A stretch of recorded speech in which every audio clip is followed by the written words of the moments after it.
Welcome करता हूं आप सभी को यूट्यूब चैनल नर्सिंग ज्ञान में। जैसा कि पता है आप लोगों को कि थर्ड ईयर का शुरू कर दिए हैं, बीच में कुछ दिन स्टॉप किए थे जहां पे हम लोग एमसीक्यू कर रहे थे। तो आज हम लोग फिर से आए हैं जीएनएम थर्ड ईयर का मिडवाइफरी गायनेकोलॉजी का वीडियो नंबर 23वां, जो कि इससे पहले हम लोग 22 वीडियो तक कर चुके हैं। अगर आप नहीं देखे हैं तो प्लेलिस्ट में जाकर मिडवाइफरी गायनेकोलॉजी 2022 से 23 का लिखा है, उसमें आप पढ़ सकते हैं। ओके, विथ पीडीएफ आपको है। वीडियो 23 है लॉन्ग क्वेश्चन का। तो चलिए हम लोग यहाँ पे शुरू करते हैं। आज का प्रश्न बहुत ही शानदार है, आप लोग कुछ सीखिएगा समझिएगा, तो वीडियो को पूरा देखना है। ओके, कहता है व्हाट इज वर्जन। वर्जन का मतलब होता है गर्भ परिवर्तन। समझ गए? गर्भवर्तन मतलब गर्भ को परिवर्तन करना, वर्जन यही होता है। समझ गए? आपसे पूछ सकता है सिफेलिक वर्जन के बारे में। समझ गए? एक तो हो गया वर्जन गर्भवर्तन, एक होता है सिफेलिक गर्भवर्तन। समझ गए? सिफेलिक, अब सिफेलिक क्या होता है? तो सिफेलिक का मतलब है कि शिशु का जो सिर है गर्भ में वह नीचे की तरफ होनी चाहिए। समझ गए? नीचे की तरफ, तो वही सिफेलिक होता है। तो यही सिफेलिक वर्जन क्या होता है। और बाह्य सिफेलिक वर्जन के बारे में पूछता है, जिसको हम लोग ईसीवी कहते हैं। ईसीवी इंग्लिश में कहते हैं एक्सटर्नल सिफेलिक वर्जन, ईसीवी। समझ गए?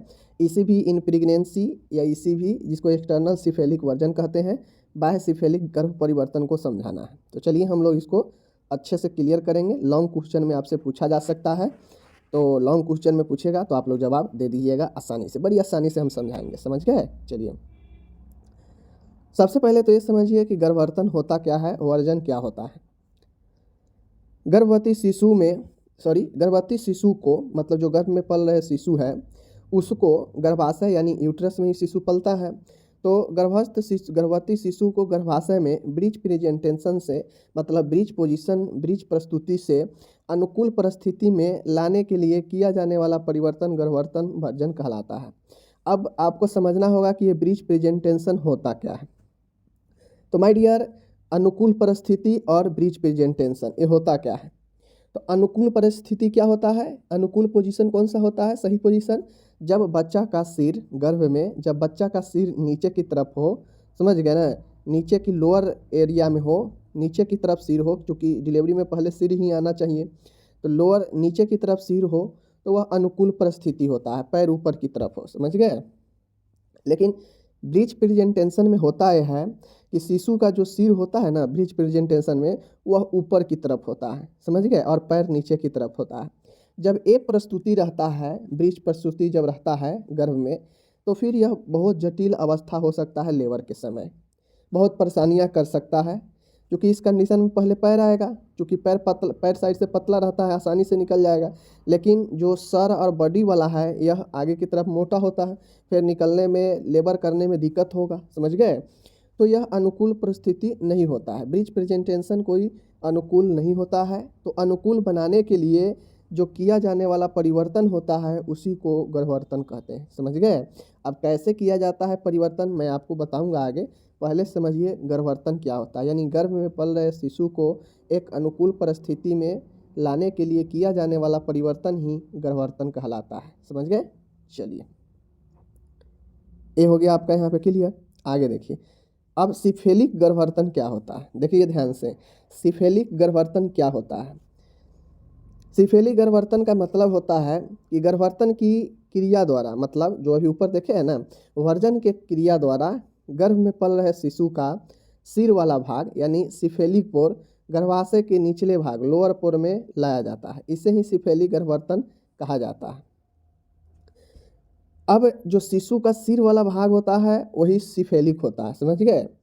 तो शिशु के जो सिर वाला भाग है, सिफेलिक पोल है, वो अगर ब्रीच पोजीशन में है, मतलब ऊपर की तरफ है, तो उसे जो है परिवर्तन करके जो है नीचे की तरफ लोअर पोल में लाया जाता है। यूट्रस के निचले हिस्से में, निचले पोल की तरफ लाया जाता है सिर को, और पैर को ऊपर की तरफ घुमाकर जो है किया जाता है, और सिर को नीचे की तरफ किया जाता है।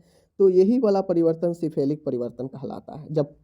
जब सिर वाला भाग हो, सिफेलिक भाग हो, सिफेलिक पोल हो, और वह जब यूट्रस के निचले पोल में आ जाए परिवर्तन करने के बाद, गर्भवर्तन के बाद, तो वही जो है प्रक्रिया आपका सिफेलिक पोल यानी जो है सिफेलिक वर्जन कहलाता है। समझ गए? तो ये भी चीज़ को समझ गए कि सिफेलिक पोल वर्जन क्या होता है। आगे चलिए, सिफेली के कितने प्रकार होते हैं? देखिए, सिफेली के मुख्यतः दो प्रकार होते हैं। क्या होते हैं? सिफेली के मुख्यतः जो है दो प्रकार होते हैं। पहला एक्सटर्नल सिफेलिक वर्जन, जिसको ईसी भी कहते हैं, और दूसरा इंटरनल होता है। समझ गए? सबसे ज़्यादा जो प्रचलित है एक्सटर्नल वाला है, सॉरी आप हाँ एक्सटर्नल बाह्य वाला है। चलिए देखते हैं, आपके सामने में है, देख लीजिए। जब गर्भस्थ शिशु मतलब गर्भ में पल रहे शिशु को लाइव प्रेजेंटेशन का परिवर्तन अनुकूल स्थिति में गर्भाशय के निचले पोल में लाने के लिए बाह्य मैनिपुलेशन द्वारा, समझ गए ना, किया जाता है, तो इसको बाह्य सिफेलिक परिवर्तन कहते हैं। समझ गए? बाह्य सिफेलिक गर्भ परिवर्तन का मतलब है कि जो गर्भ में पल रहा शिशु है वो अगर ब्रीच पोजीशन में है, लाई पोजीशन में है, यानी सिर ऊपर की तरफ पैर नीचे की तरफ है, तो यह हमारा जो है ब्रीच पोजीशन हो जाता है। समझ गए? इस पोजीशन को हम क्या करते हैं कि बाह्य मैनिपुलेशन मतलब बाहरी दबाव के द्वारा, समझ गए ना, उससे जो है हम क्या करते हैं, धीरे धीरे दबाव देकर उससे जो है क्या करते हैं, इससे जो है इधर से या फिर इधर से, दोनों साइड से किसी साइड से घुमाकर परिवर्तन करके जो है हम इसे बाह्य सिफेलिक परिवर्तन कहते हैं। समझ गए? मतलब बाहर से पेट के एरिया को क्या किया जाता है, मैनिपुलेट किया जाता है, घुमाया जाता है, और जिससे जो है दबाव पड़ने पर बच्चा जो है आपके ऊपर के सिर जो रहता है वह धीरे धीरे खिसी खिसी कर नीचे की तरफ सिर और पैर ऊपर की तरफ चला जाता है। तो यही परिवर्तन एक्सटर्नल कहा जाता है, क्योंकि इस पर जो है एक्सटर्नल मैनिपुलेट किया जाता है, बाहर से मैनिपुलेशन किया जाता है, इसीलिए इसे एक्सटर्नल जो है सिफेलिक परिवर्तन कहते हैं। समझ गए?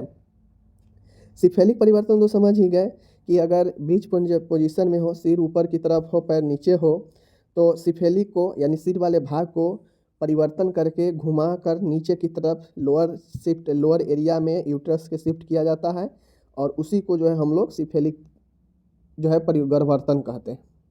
इसमें बाह्य जोर दे यानी बाहरी से मैनिपुलेट किया जाता है, बाहरी एरिया से पेट के चारों ओर से बाहर से मैनिपुलेशन किया जाता है, और तब जाके अगर ये चीज़ें होता है तो उसे बाह्य सिफेलिक गर्भवर्धन कहते हैं। समझ रहे हैं ना?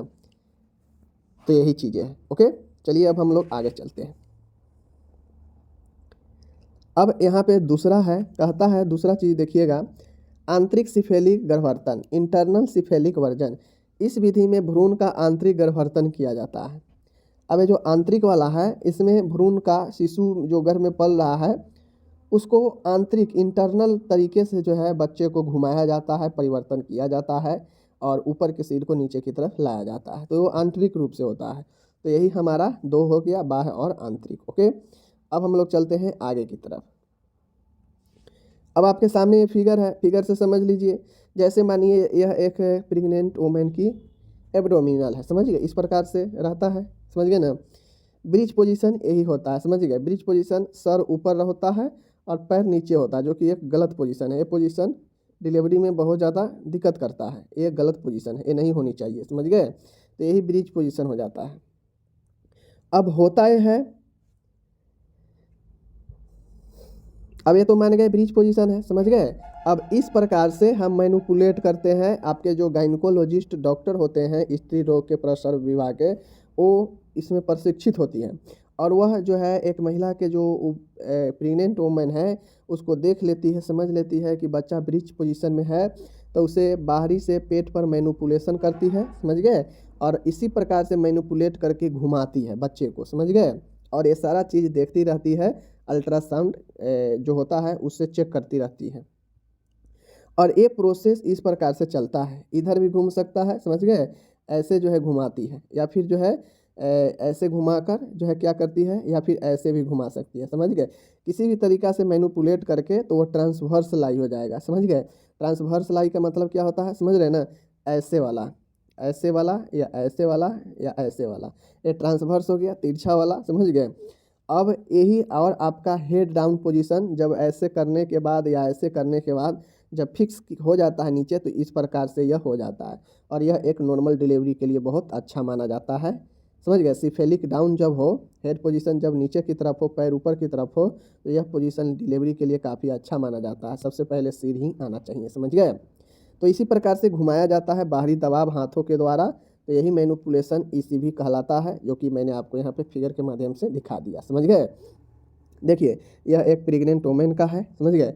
ये देख लीजिए अंदर का है, इस प्रकार से ब्रीच पोजीशन है और इसी ब्रीच पोजीशन को ऐसे किया जाता है घुमाकर, ठीक है, घुमाकर बाहरी मैनिपुलेट के द्वारा, समझ गए। अगर यही चीज़ें इंटरनल के जरिए किया जाएगा आंतरिक रूप से तो अलग चीज़ है, लेकिन हमें ज़्यादातर बाह्य वाला के बारे में पूछता है, तो यहाँ पे बता दिया आपको, ठीक है। आगे चलिए,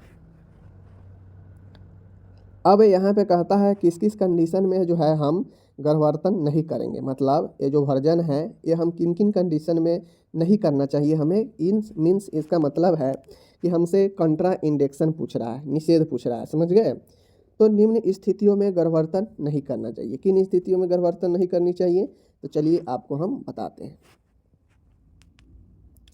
सामने है डेथ फीचर, अगर शिशु भ्रूण अगर डेथ कर चुका है गर्भ में तो फिर करने से कोई फ़ायदा नहीं है, नहीं करना चाहिए, क्योंकि वो आपको सहारा देगा ही नहीं। इसमें होता ये है, ये जो वर्जन है इसमें होता ये है कि जो डॉक्टर है वो तो ये प्रक्रिया आपको मैनिपुलेशन बाहर से दबाव के द्वारा जो है घुमाती ही है, लेकिन उसमें फीटस भी जो है मदद करता है, फीटस भी जो है घूमना चाहिए। ऐसा नहीं है कि आप जो है डॉक्टर ज़बरदस्ती उस चीज़ को घुमा देगा, उसमें मदद जो है बच्चा भी भ्रूण भी करता है, भ्रूण भी जो है आपके इधर से उधर होनी चाहिए। लेकिन डेड कर जाएगा तो वह जो है कंप्लीट जो है उसको आपको ही करना पड़ेगा, तो इस स्थिति में संभव है नहीं, शिशु थोड़ा भी मदद करेगा नहीं, यानी मृत स्थिति में ये चीज़ें वर्जन नहीं करनी चाहिए। अगर गंभीर सीवियर एक्लेम्पसिया हो तो भी नहीं करनी चाहिए। अब एक्लेम्पसिया क्या है आप लोग खुद सोचिए, हम पढ़ा चुके हैं। संकुचित श्रोणि कंट्रैक्टेड पेल्विस, समझ गए, अगर पेल्विस कंट्रैक्ट कर रहा हो, समझ गए ना, संकुचित पेल्विस हो तो इसमें नहीं करेंगे। प्लेसेंटा प्रेविया, अगर प्लेसेंटा प्रेविया है, समझ गए ना, पहले प्लेसेंटा है दिख रहा है तो इसमें नहीं करना चाहिए चीज़ें, समझ गए, ये सब पढ़ा चुके हैं। मल्टीपल प्रेगनेंसी, अगर ये चीज़ें मल्टीपल प्रेगनेंसी है तो फिर ये चीज़ें आप नहीं कर सकते हैं। शिशु में जलशीर्ष हाइड्रोसेफलस के कंडीशन में भी ये चीज़ें नहीं करेंगे। तो किन किन कंडीशन में नहीं करेंगे मैंने आपको यहाँ पे बता दिया, क्या, जैसे मृत शिशु हो गया, गंभीर एक्लेम्पसिया वाले, कंट्रैक्टेड पेल्विस, प्लेसेंटा प्रेविया, एक से अधिक गर्भ यानी मल्टीपल प्रेगनेंसी, शिशु में जलशीर्ष, तो ये सब कंडीशन में हम जो है गर्भवर्तन नहीं करेंगे, ओके, निषेध है। अब बातें आता है यहाँ पे, हमसे पूछ रहा है एक्सटर्नल सिफेलिक वर्जन के बारे में, डिटेल से पूछा था, ठीक है ना, तो चलिए देखते हैं। देखिए बाह्य सिफेलिक गर्भवर्तन, एक्सटर्नल सिफेलिक वर्जन को ब्रीच प्रेजेंटेशन का प्रबंध भी कह सकते हैं। जो बाह्य सिफेलिक गर्भवर्तन है इसको हम लोग ब्रीच प्रेजेंटेशन का प्रबंध भी कह सकते हैं। क्यों? क्योंकि ब्रीच प्रेजेंटेशन में सिर ऊपर रहता है, तो सिर ऊपर को ही हमको नीचे न करना है, तो ब्रीच प्रेजेंटेशन का ही हम प्रबंध कह सकते हैं, समझ गए। बाह्य सिफेलिक गर्भवर्तन गर्भ अवस्था के 32 सप्ताह के बाद लगभग 34 से 36 सप्ताह के मध्य किया जाता है। अब ये जो बाह्य सिफेलिक गर्भवर्तन होता है यह गर्भ अवस्था के कब हम कर सकते हैं, तो गर्भ अवस्था के 32 सप्ताह के बाद, समझ लीजिए 32 सप्ताह के बाद लगभग 34 से 36 सप्ताह के बीच में किया जाता है। इसके लिए कोई निषेध जो है परिस्थिति नहीं है, समझ गए ना, नहीं है, परिस्थिति तो नहीं है। यह भी ध्यान देने योग्य है कि यदि शिशु का आकार बड़ा हो अथवा एक्सटेंडेड लेग हो तो गर्भवर्तन कठिन होता है, समझ गए। देखिए अब ये जो बाह्य सिफेलिक गर्भवर्तन कहता है यह मेनली रूप से आपके डॉक्टर पर निर्भर करता है, समझ गए। आपके जो प्रसूति विभाग के जो डॉक्टर होते हैं स्त्री रोग के, उन पर जो है ये बड़ा डिपेंड करता है कि वो कितना ज़्यादा इस क्षेत्र में प्रशिक्षित है, कितना ज़्यादा कॉन्फिडेंट है कि वो कर सकती है, तो ये उन पर ज़्यादातर निर्भर करता है, समझ गए, क्योंकि करना तो उन्हीं को है। अब चूंकि हम जानते हैं कि सिर ऊपर है पैर नीचे है, ब्रीच प्रेजेंटेशन रहता है, तो उसी को तो हमको सही करना है, तो हम उसी के प्रबंध कहते हैं, ब्रीच का ही प्रबंध कहते हैं सिफेलिक के गर्भ परिवर्तन, समझिए ना। अब ये जो बाह्य सिफेलिक गर्भवर्तन है यह गर्भावस्था के 32 सप्ताह के बाद यानी 32 सप्ताह के बाद 34 से 36 सप्ताह के बीच में किया जाता है। इसके लिए कोई निषेध परिस्थिति तो नहीं है, मतलब इसके लिए कोई ऐसा कंडीशन नहीं है कि इस कंडीशन में जो है हम लोग नहीं करेंगे, समझ गए। यह भी ध्यान रखने वाली योग्य बातें हैं, यदि शिशु का आकार बड़ा रहता है ना, अथवा बड़ा जो है लेग रहता है, पैर रहता है, तो गर्भवर्तन वर्जन करना कठिन होता है, क्योंकि इसमें शिशु को पैर ऊपर है, सिर ऊपर है पैर नीचा है, तो इसमें रोटेट किया जाता है, रोटेट करके घुमा कर जो है सिर नीचे की तरफ और पैर ऊपर की तरफ लाया जाता है। तब जाके इसमें थोड़ा सा प्रॉब्लम होता है। अगर शिशु इसमें आपका साथ नहीं देगा तो फिर ये करना और कठिन हो जाता है, क्योंकि शिशु को ही घूमना है इधर से उधर, तो शिशु को घूमना चाहिए, समझ गए। तो यही हमारा बायसिफेलिक वर्जन होता है, समझ गए। जो पेट होता है ना, प्रेगनेंसी का जो पेट होता है वो निकला हुआ होता है, पता है आप लोग को। तो उसको जो है चारों साइड से हल्का हल्का मैनिपुलेट करके डॉक्टर के द्वारा जो है उसे घुमाया जाता है बच्चा को, ठीक है। तो ये चीज़ें आप लोग समझ लीजिए, ओके। चलिए,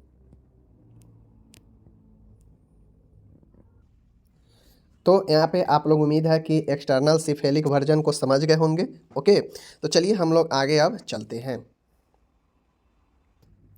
जटिलता की बात किया जाए माय डियर, तो आपके सामने में है इसमें क्या क्या कॉम्प्लिकेशन हो सकता है ये चीज़ करने पर, तो आपके सामने में है। प्लेसेंटा का प्रीमेच्योर रैप्चर हो सकता है। देखिए, ये करने से हो क्या सकता है, तो जैसे कि आपको पता है कि प्लेसेंटा यूट्रस के साथ में लगा रहता है। अब बच्चे को हम इधर से उधर क्या करेंगे, उसमें इधर से उधर उसको घुमाएंगे, रोटेट करेंगे, तो प्लेसेंटा यूट्रस में ही लगा रहता है। हो सकता है रैप्चर कर जाए, मतलब प्लेसेंटा जो है ख़राब हो सकता है। गर्भाशय में फटन हो सकता है, जो यूट्रस है उसमें उसमें भी रैप्चर हो सकता है, वो भी फट सकता है आपका, समझ गए ना। क्योंकि जब आप घुमाइएगा तो यूट्रस का जगह फिक्स है, अब उसको आप उसी में आपको घुमाना है, तो आपको उसमें तो यूट्रस में फटन हो ही सकता है। शिशु श्वसन अवरोध हो सकता है। इस कंडीशन में प्लेसेंटा जब रैप्चर हो जाएगा तो प्लेसेंटा से ही बच्चे को सब ऑक्सीजन वगैरह मिलता है, तो उससे क्या हो जाएगा, शिशु में श्वास अवरोध हो जाएगा, एस्फेक्सिया हो सकता है, ओके। यदि सावधानी से गर्भवर्तन नहीं किया जाए तो प्लेसेंटा अपने स्थल से छूट सकता है।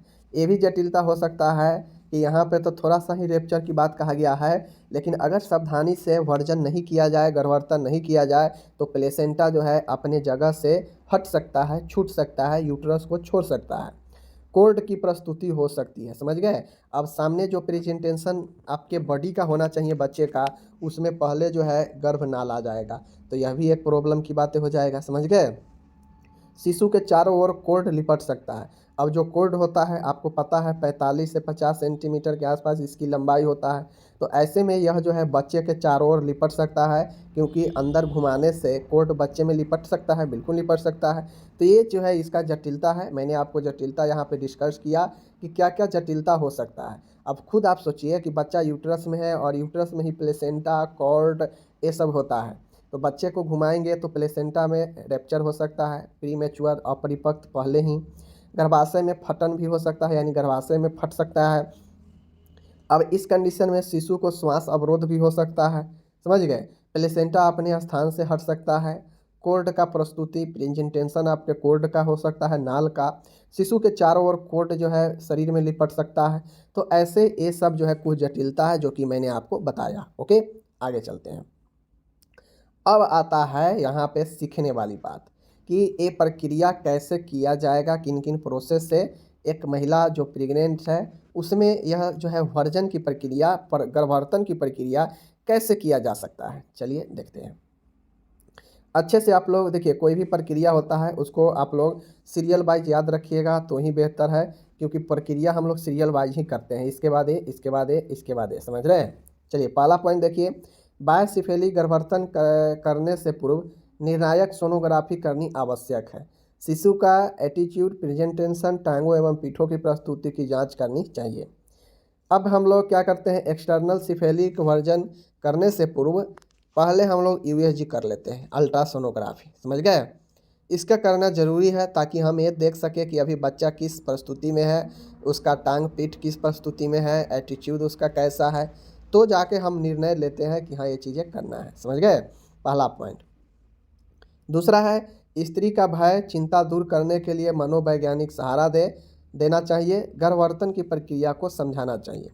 अब एक महिला इन चीज़ों से डर सकती है क्योंकि महिला को अपने से ज़्यादा अपने गर्भ में पल रहे बच्चे के प्रति इमोशन हो जाता है, समझ गए। तो महिला को समझाना चाहिए इन प्रक्रियाओं के बारे में, ताकि उसके मन पर जो मनोवैज्ञानिक दबाव है उसको दूर किया जाए, समझ गए, डर को दूर किया जाए, ओके। आगे है, नेक्स्ट पॉइंट है, स्त्री के जैविक चिन्ह अथवा समान स्वास्थ्य निरीक्षण करना चाहिए। अब स्त्री के जो वाइटल साइन है, जो नॉर्मल परीक्षण होता है वो सब भी करेंगे, ओके। प्रक्रिया से पूर्व रोगी को मूत्राशय खाली करने के लिए कहना चाहिए।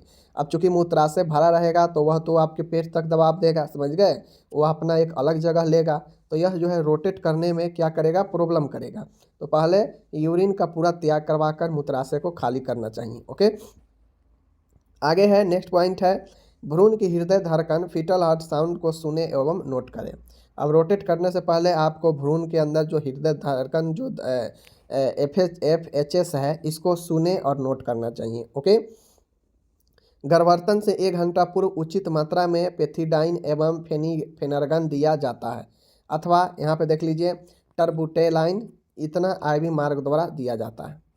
अब गर्भवर्तन करने से पहले 1 घंटा लगभग पहले उचित जितना हो सके एक उचित मात्रा में पेथेडाइन या फेनर्गन दिया जाता है, अथवा टर्बुटेलाइन 0.25 mg IV मार्ग से देते हैं। ओके, आगे देखिए, महिला को सुस्पाइन स्थिति में बिस्तर पर लिटा दें। महिला को किस पोजीशन में लिटा दें, सुपाइन पोजीशन में लिटा दें। पैरों के नीचे तकिया रख दें अथवा पैरों की तरफ से बिस्तर को थोड़ा ऊंचा रखें। ऐसा करने से पेल्विक ब्रीम में उपस्थिति शिशु मुक्त हो जाता है, समझ गए। ऐसा करने से जो पेल्विक ब्रीम होता है उसमें बच्चा जो होता है वह मुक्त हो जाता है, समझ गए, फ्री हो जाता है। इस चीज़ को समझिए, कब, जब पैरों के नीचे से थोड़ा सा ऊंचा तकिया लगा दे या बिस्तर को थोड़ा उठाते हैं तो पेल्विक ब्रीम फ्री हो जाता है, मुक्त हो जाता है, समझ गए, बच्चा जो है मुक्त हो जाता है पेल्विक ब्रीम से। ओके, 8वां पॉइंट है महिला के पेट पर डस्टिंग पाउडर छिड़क देना चाहिए। महिला के पेट पर डस्टिंग पाउडर छिड़क देना चाहिए ताकि स्किन पिंचिंग कम हो अथवा हाथों की सुविधा हो। अब पाउडर से क्या होता है, चिकना मिलता है। अगर हम बिना पाउडर के छींटे अगर हम घुमाने लगेंगे तो हो सकता है स्किन पर खरोच लगे, समझ गए, उस पर स्किन पर घसटा लगे, तो यह आरामदायक नहीं हो सकता। तो आरामदायक के लिए, सुविधा के लिए डस्टिंग पाउडर छिड़कना चाहिए जिससे स्किन पिंचिंग कम हो और हाथों को सुविधा मिले। ओके, आगे यहाँ पे देखते हैं 9वां पॉइंट है अब दाएं हाथ को नीचे की ओर शिशु के नितंबों पर अथवा गर्भाशय के निचले पोल पर तथा बाएं हाथ को ऊपर में सिर के ऊपर रखना चाहिए। अब कैसे करना चाहिए आप खुद देख लीजिए। मतलब शिशु अगर ऊपर हेड है, अभी पैर नीचा है, तो हम क्या करेंगे, पैर मुड़ा हुआ रहता है ऊपर की तरफ, तो नीचा जो है क्या होगा, नितंब होगा शिशु का।